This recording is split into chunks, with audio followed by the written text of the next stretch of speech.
Hello and welcome to the latest episode of Weekend Winners in association with Bet Victor, your go-to weekly show to find you those big race winners. And on this week's show, we're going to be looking ahead to the action at Newbury and Ayr, as well as taking an early look at the Prix de l'Abbaye at Longchamp on Arc Day, of course, next Sunday. And we're looking ahead to all of these races in the usual company, Declan, Rix and Sam Boswell, who joins us back in the studio after your holiday. Sam, how was that? Yeah, it was very nice. It was very nice. Very different experience being a viewer last week. Thanks for Chris for stepping in, and well done to Declan. I think it's 3 winning naps in a row now. I was very impressed as a viewer, Dec. The nap trick. Nap trick. Yeah. Things have picked up a little bit. It's been good, but the return of the prodigal son. Yeah, I thought Chris didn't fire in the nap, so you're lucky there. You could have been off. Yeah, he had some strong views, which I thought was good, but yeah, lucky Chris didn't land a big one to get you kicked out of a job. We did think that you gave him the absolute baptism of fire on Chris's first show to give him the Portland handicap as one of his first races on the show. So, I mean, you timed your holiday well. That was exactly what I was thinking when I booked it, Kate. Get the hardest racing out the way and let someone else try and pick through it. But we've got a great show this week. Looking forward to it. Yeah, well, no pressure then with you back in the studio to find the winners this week because, I mean, to be fair, you've joined us back for some super competitive action, including the Ayr Gold Cup that we will be getting to in due course. But before that, a reminder as ever to please do gamble responsibly. Our tips are not guaranteed to win, but we will still do our best to point you in the right direction all the same. Now on with the action, because we're beginning at Newbury with the 130. This is the Group 3 World Trophy Stakes for the 3-year-olds and over 5 furlongs, where Sense of Duty makes her return from a 455-day absence. But despite that, she is still the 11-8 favourite. So, Dec, is that a price that interests you? No, it doesn't. I think on the kind of the bones of her best form, I think she probably deserves to be that short. But, you know, as you mentioned there, Kate, coming on the back of a 450-day break on ground, which I think is going to be maybe heavy, soft in places. I think officially on Friday morning is what it is. It's a tough ask. It's also worth going on to attheraces.com and looking at the interview we did with Maureen Haggis yesterday, who said the main aim really is the Champions Day sprint at Ascot, which will obviously be live on Sky Sports Racing. So I think, given how much of a chunk out of the market she takes out, I think it's a good race to have a bet in, just because if she doesn't fire on the day, then you're going to get a decent price about anything. I think it's an unbelievably competitive race. I couldn't really rule out any of them. But having gone through the potential tactics and the pace in the race, I thought Nymphadora was the one I'd like to be on. She has front run in the past. She's very comfortable doing it. She won at Chester here earlier in the season, and then she also won at when she was held up this day. And then on her next start, she went to, was it York, and she made all the running. So she's tactically versatile. I hope Oisin Murphy bounces her out and just lets her dictate from the front. She's a good, solid, consistent filly. Maybe not up to kind of Group 3. I have her down more as a listed class animal, but look, she's going to get the sex allowance. Comes from a top team. Oisin Murphy's going to ride. She has handled soft known like many of the known-nevers do, and I think she's out of a pivotal mare as well, so I'm hoping she'll handle the ground better than most and also get an easy lead. So I'm going to kick off this week's show with Nymphadora. Okay, and as you said there about the ground, that's what we're expecting at Newbury, isn't it? Proper testing conditions. When she won at Chester, as we just saw in the VT there, that was soft ground on that occasion as well. So making ground and tactical cases, therefore, for Nymphadora is Dec. Sam, where were you looking? Yeah, I've kind of copied Declan's homework here, and he's not left me a lot to work with. Nymphadora, for me, just stood out. I did not want to touch the favourite at the current prices. I think if you like the favourite, you're probably going to get a bigger price on the day. I can see that drifting a little bit. Obviously, with a bigger target potentially down the line. Russell, I thought, was interesting, but again, has been pulled out previously on soft ground. When you look at the times the horse has run on soft ground, not really torn up too many trees, so 11-4 I could leave it. And Nymphadora for me at 9-2, I just thought was the right kind of price to have a play in this, as Declan says, competitive, but I want to play the conditions. You know, that favourite for me off that layoff, they're not going to be too upset if she ends up finishing sort of a good second. They're not going to want to see her squeeze too hard, and I just thought for my money 9-2 was a fair price. Declan's made a cracking case, and that Chester run really was what stood out for me. You know the conditions are going to be absolutely fine, and I thought 9-2 was a big price. One thing I would say is the field size of this race definitely seems to be a good indication of where we're losing some of our better horses abroad. When you look towards the back end of the season, the 3- and 4-year-olds, these are the sort of races that suffer from the fact that we need to see horses staying in the country, and you know it's a competitive heat, but we'd like to see a few few more runners. And you make a really good point there, because Newbury, they've had a lot of flack in recent seasons about their prize money, but they've put on a really good display of prize money across their races on Saturday, and I don't feel like they've been quite rewarded for that. But a side point all the same, because I'm ready to disagree with the pair of you two. Nymphadora I'm worried about because of the conditions here, but this race left me scratching my head. I'm blaming you, Dec, to a large extent for this race being added to our schedule, so thank you for that. But I agree with the pair of you two where I wanted to take on the favourite. I'm happy to let her go and win at that price. If she is as smart as she previously looked, then she will be able to defy the absence and the conditions as well. But Nymphadora, though, for me, is just on the too short side. So Russell was the one that I came down on the side of. Now, this horse got that proper confidence booster as well on his penultimate start. Now, of course, last season we saw him winning a Group 3 himself. That was at Sandown in the Charge. But he just struggled to find his form so far this season until he got that confidence boost. Returned to Handicap Company on his penultimate outing. Then he backed up the success last time out, second in the listed Scarborough Stakes at Doncaster, where he wasn't disgraced whatsoever, despite being overturned as the even money favourite. But the horse who beat him there was Rogue Lightning, who's just a highly progressive type, so I can easily forgive that defeat. And this is no more difficult, I don't think, this race, for all it is in name. I don't think that it actually is for him. And as I say, he's fit, he's returning to form, and hopefully then Russell can overturn the favourite. So him for me, Nymphadora for the pair of you two. Let us know your own selections in the comment section below for the 1:30 at Newbury, as we we'll shortly move on to the 2:40 at Newbury. But before we do so, a reminder that if you are enjoying the show, please do subscribe to the At The Races YouTube channel and hit the bell notification as well, so you never miss an episode. Next race, this is the 2:40 at Newbury, a 0 to 105 handicap for 3-year-olds and over 10 furlongs, where Balance Play heads the way as the 7 to 2 market leader. So Sam, who wins this one? I thought this was incredibly hard, so I've ended up opting for my cliff horse in Milbosch, the outsider of the field, who thinks an even bigger price now than when those prices first went up on the graphic. And listen, I do think to myself, I look back now, and the horse has won in conditions, I say similar to what we're going to get on Saturday in France. We go back to the start of his career, he ended up 5th at Lingfield, staying on nicely, caught the eye. Then after a big layoff went to York, and he was very well backed in the John Smiths. And I think he's ended up 7th and doing all his best work far too late in the picture. He's not an easy ride. He then went to Goodwood, and I think it's fair to say just came a bit too quick, potentially, that run. The Doncaster run most recently did set alarm bells ringing a little bit, just too free that day. Been dropped a little bit more in the handicap. I'm still convinced he will find a big one in him if, and it's a big if, he can just settle, relax into his race. And I think this kind of test in a slightly smaller field where they're going to, I think the pace will be quite interesting here. And Declan, I'm sure, will probably have touched on that using his pace maps and things. But I just thought, best work late, well delivered under James Doyle, I hope. And, you know, nothing against Tom Marquand, who's obviously elsewhere in the race. But I just really hope it can be delivered late. And it's my last chance, really. I can't keep going on this horse, but I just think after the Donny run, my alarm bells are ringing a bit, but I'm prepared to chance at a double figure price each way. I think he'll make the frame. That cliff is getting ever closer, isn't it, really, the edge? I did think as soon as you started talking about that, oh, he's gone in again. Well, way to double down or treble down at this stage then with Mill Boswell. Sam, Dec, who did you like? Yeah, I came down on Balance Play. Kind of Sam just mentioned the potential kind of tactical nature of how the race is going to be run. Again, I don't see a lot of pace on here. I think it's going to be a tactical enough contest, very much like the Newbury opener that we covered. And I hope that will suit Balance Play. Look, he needs to bounce back after a poor run at York last time out, but look, he wouldn't be the first horse to disappoint at York and bounce back. He just didn't look himself that day. He was quite keen and gassy early, and then kind of soon after that, once he got settled, he was off the bridle straight away. I just think he had a real off day. But you go back to his 2 previous runs at Chester and at Goodwood, and I thought he was very good. At Chester, he made all the running. Probably didn't suit him, although he looked nice and bright. His ears were pricked the whole whole way going around. It's worth going on to attheraces.com and watching the replay. He looked in great form, but I think he is a little bit better with the lead. I do hope Hector Crouch keeps things pretty simple though, if there is no pace on, and just have him handy up there, because you don't want to be too far out of your ground, especially on ground that's going to have plenty of juice on it.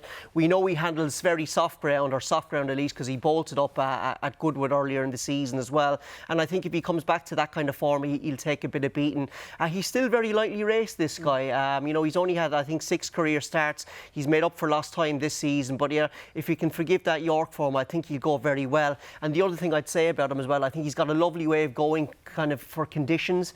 He's got a real behind the bridle type kind of way about him, but when you do give him a squeeze and you ask him, he's there. He's got a great attitude as well. So I just think balanced play will take an awful lot of beating for the in-form Rafe Beckett team, and I'd be pretty keen on him now. I think the race sets up very nicely for him, both tactically in terms of pace and with him handling the ground. Now, I'm really pleased and also gutted at the same time that you've gone for balance play, because I was completely torn between balance play and Totnes here, and it really was a flip of a coin for me. So I'm pleased that if he wins, that one of the teams is going to be on, but also I'll be fuming at the same time though that I wasn't and that you got it right. So to keep things interesting, I will therefore side with Totnes. But as I say, it was so tricky when I was looking through the trends of this race. The pair of those two ticked so many boxes. The only thing that edged it for me was last time out winners in this race do have a solid record.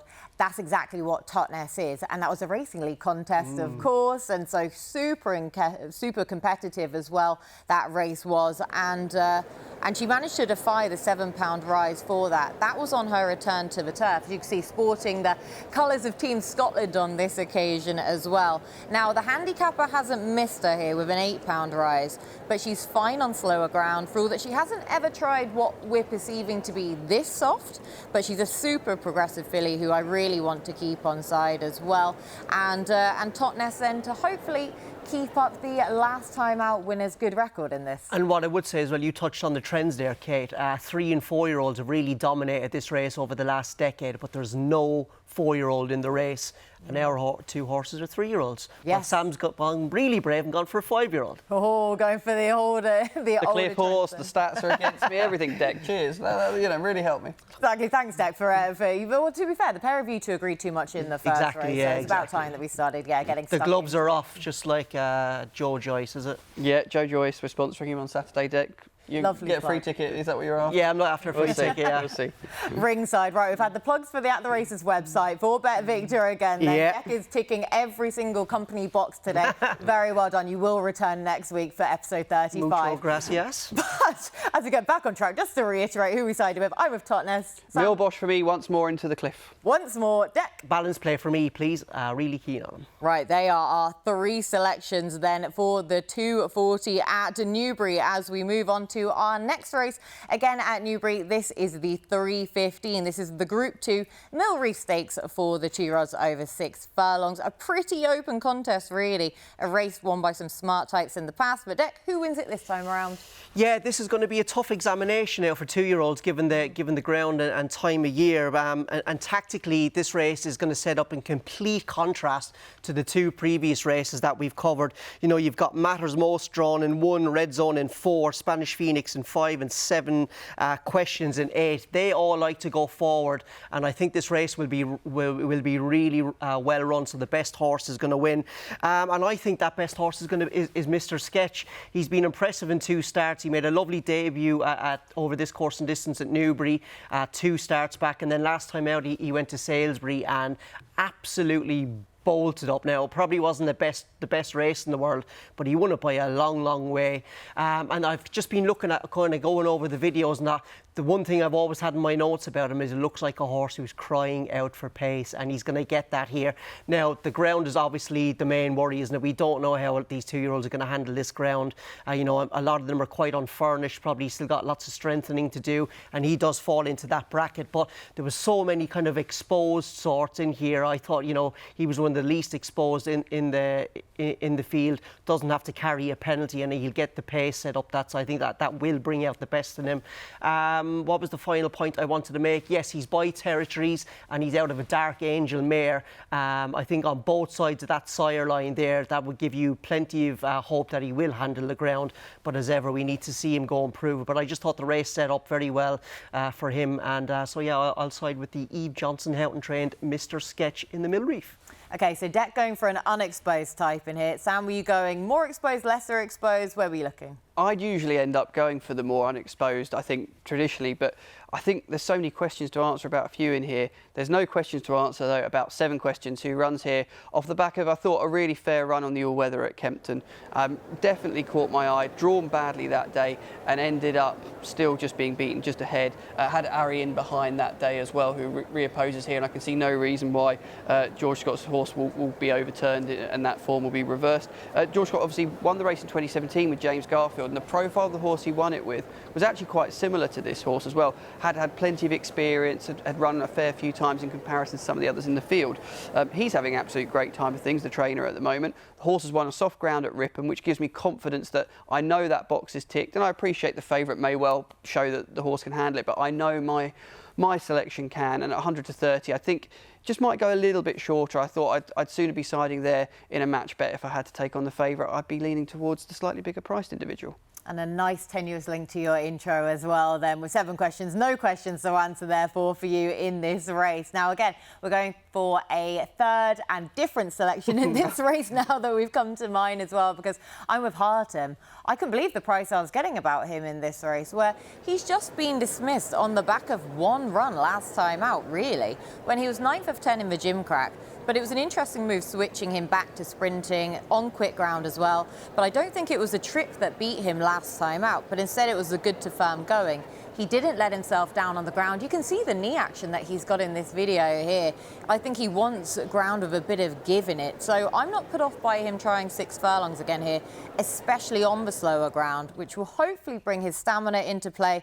And he's proven on good to soft 3 times in his career already. So gonna have to prove himself on a bit softer here. But like I say, you just look at his action and he looks like he wants that, if anything, as well. Now, you look back to his prior form, and that's the best in this lineup for me as well. So one of the more exposed types in here, but proven with that exposure that he's shown so far. Beating Iberian at Goodwood in the Group 2 Vintage Stakes. Iberian went on to win the Group 2 Champagne Stakes impressively.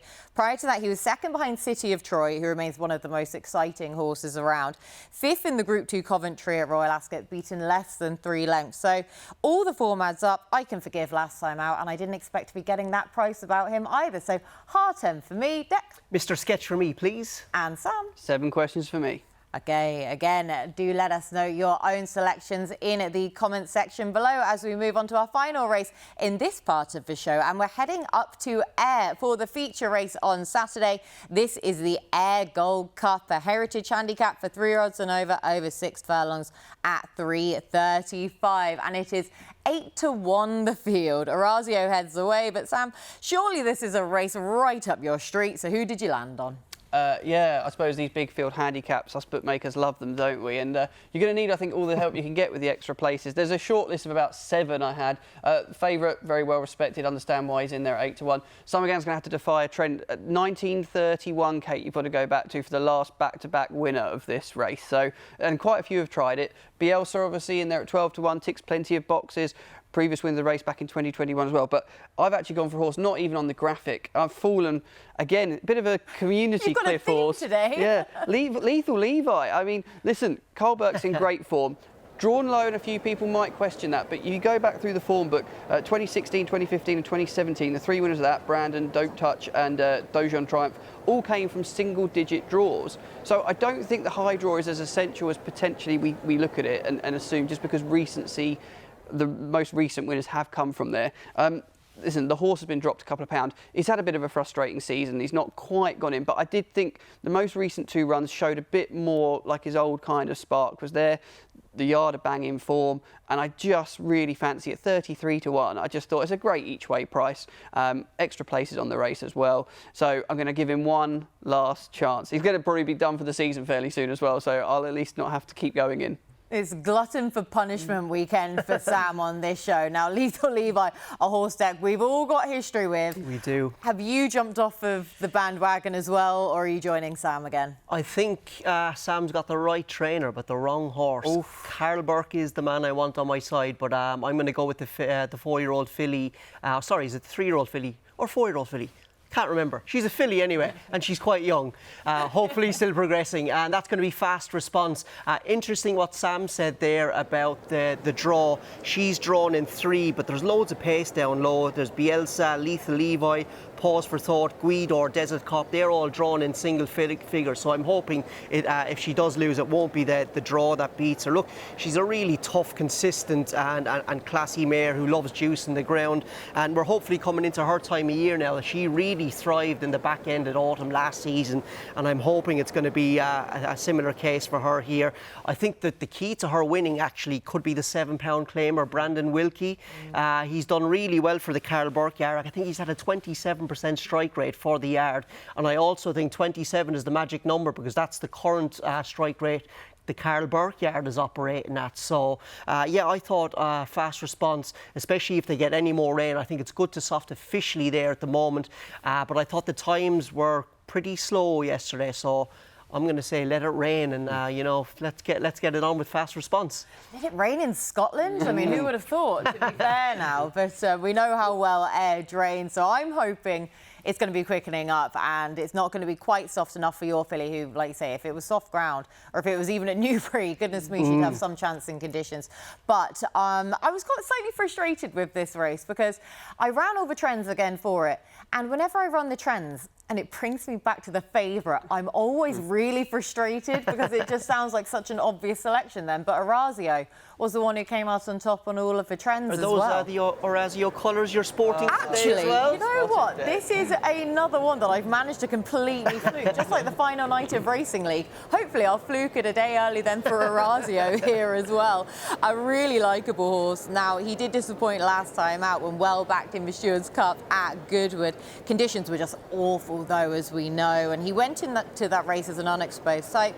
He previously had shown form on soft ground, but however, even he couldn't cope with the ground that day, as stated by Connections post-race. He was also on the wrong side of a track in the early part of that race as well. He'll hopefully get the quicker conditions here, as I say, and he's nicely drawn in 23, where ideally, I want a high-drawn horse in this race, but we know that it can flit at any point up at Ayr anyway. And he's running off of that magic number of 101, given a pound back for last time out. This was the official winning rating of the race in 2019 and for the dead heat in 2018.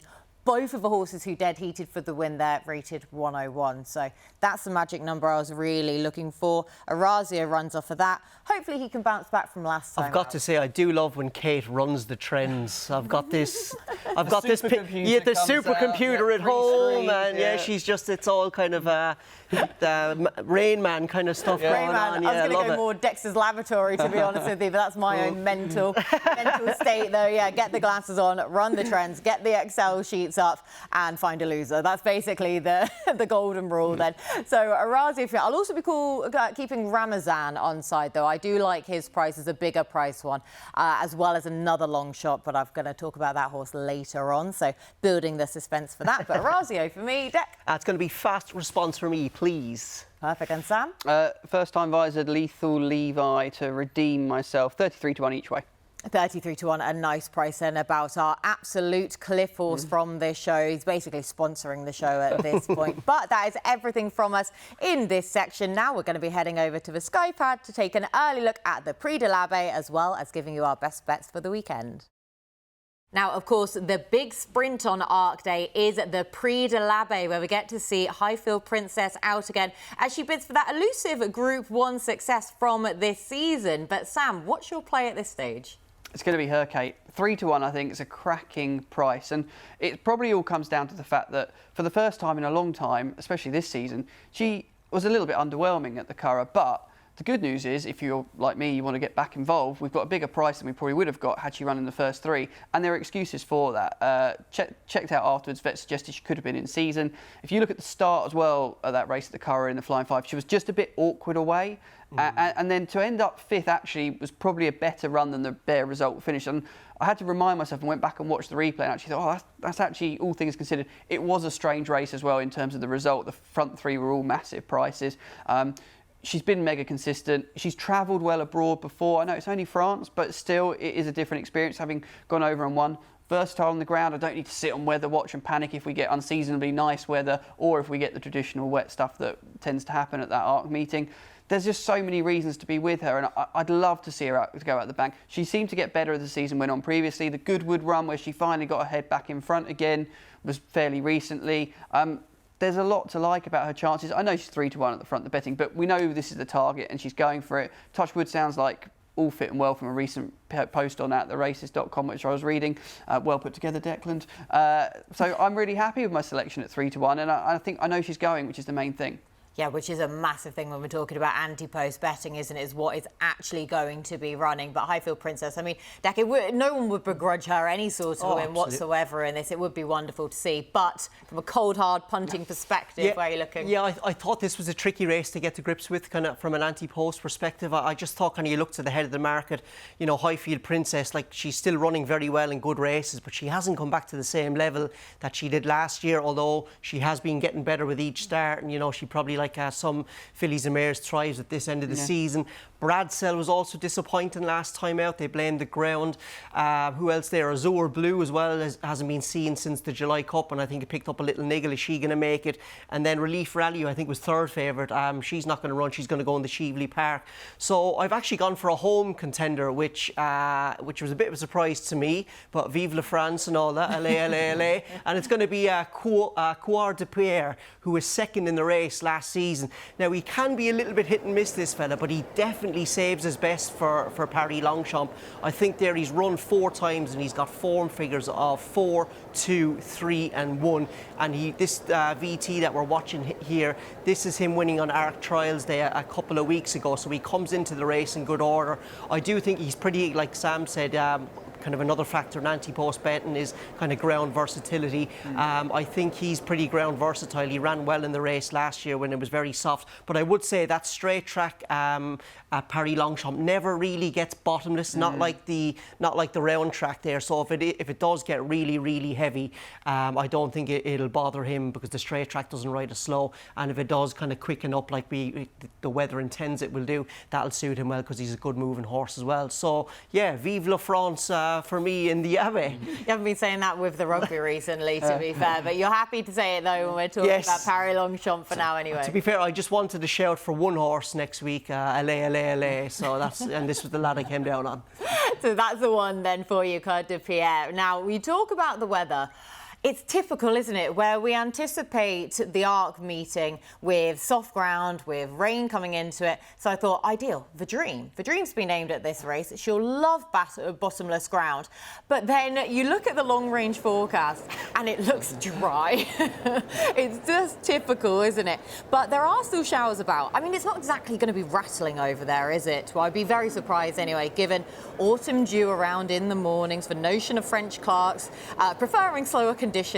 So I think that I'm basically taking the price that the ground will be suitable for Verdream. And at 40-1 at the time of recording, I think that that's a very fair price, basically chancing conditions, where, yes, she has to up her form here, admittedly, as well, but she's been aimed at the race. That is her intention to go there. We talk about that from an anti-post perspective as well. And this is her time of year as well. She also loves travelling to France. She signed off with a 3rd at Chantilly in a Group 3 last season, winning on heavy ground at Doncaster in April. So again, the preference for slower ground. Then at Newmarket, again, soft ground in May. And she beat the subsequent Nunthorpe winner, Living the Dream, in that. So that form, it's tricky to say it's solid as such, but it's obviously not bad form going forward. So on her going Especially day, at 40 to 1. yeah, exactly. At 40 to 1, just a horse that's been dismissed in the market, where I'm chancing that she's going to get the rain, and she likes travelling, and she's worth a chance. But we do have to obviously wait for the draw.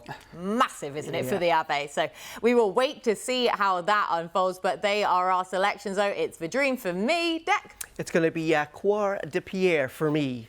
And Sam. The Princess to come out back on top again, on top form in France. Princess to be crowned the sprinting queen, therefore, at Longchamp in the Abbaye. Now, that is our anti-post look, but in the more immediate future, we have our best bets for the weekend. So, Dec, you're up. Yes, best bets this weekend. We have covered 2 of them, the Nap and the Next Best. We did have a late non-runner. My Prospero was the original Nap, but he's now a non-runner, so we've had to move and shake things around. The Nap is going to be balance play in the Newbury handicap that we covered. I think the race sets up really well for him. Soft conditions, I hope, will be no problem to him, as he showed at Goodwood. And tactically, he's versatile and lightly raced, with 3-year-olds having a very good record in the race. So the Nap's going to be balance play. The Next Best is also going to be at Newbury in the Mill Reef, and that's going to be Mr. Sketch. Again, another horse who I just think the race is going to set up very well for. He looks like a horse to me who's been crying out to trace a strong gallop. He's going to get that on Saturday. There's lots of pace in the race.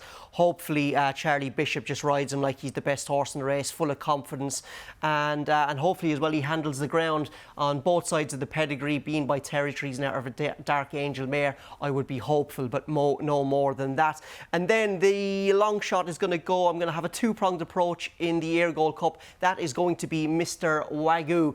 Simply loves Ayr, this fella, and that's what I'm kind of hoping. I'm hoping why he can run very well. He's been in good order this season, been very consistent, and he's ground versatile. The John Quinn yards still seem to be going very well, and he's ridden who I think is one of the most underrated and best jockeys in the country, in Jason Hart. Good shout for Jason Hart. Now, you do say about we had a bit of a mix-up there. Come back to that in a second for the Nap selection, My Prospero, coming out. It's thrown us into a bit of a mix then, Sam, a bit of a muddle, but not for you, though. You managed to keep it pretty straight. Yeah, I don't know what was going on with our brains, because he was on my shortlist for Naps this week, but I'd avoided him, so I left it for you two to have to deal with that problem. Right, so let's go through my selections. 3 for me, as per.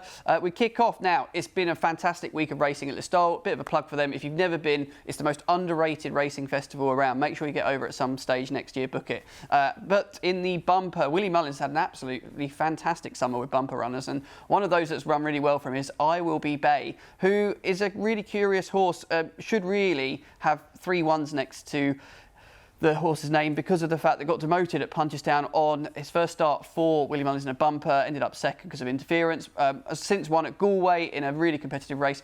Just really looks like a match between this and John McConnell's horse that's got some nice form.